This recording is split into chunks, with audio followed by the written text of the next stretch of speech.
C'est dans cet hôtel de luxe de l'avenue Louise que les faits se sont déroulés. Nous sommes en 2008, une princesse des Émirats Arabes Unis et ses 7 filles louent le 4e étage du Conrad à l'époque. Pour les servir, une vingtaine de domestiques, des femmes qui travaillent dans des conditions indignes. Le Centre fédéral migration Myria dénonce de la traite des êtres humains. Elle devait être à disposition 24 heures sur 24, 7 jours sur 7.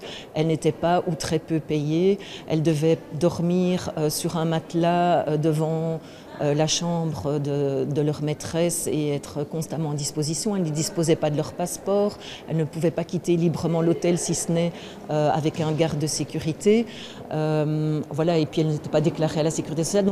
En plus de Myria, une quinzaine de personnes se sont constituées partie civile contre les princesses, dont une dizaine de victimes, ce qui est exceptionnel. Car le procès qui débute ce matin devant le tribunal correctionnel met en lumière un phénomène que l'on croit révolu, l'exploitation domestique. Ce sont des dossiers sur lesquels il est très difficile d'enquêter, qu'il est très difficile de détecter puisque ça se passe souvent dans des cercles fermés.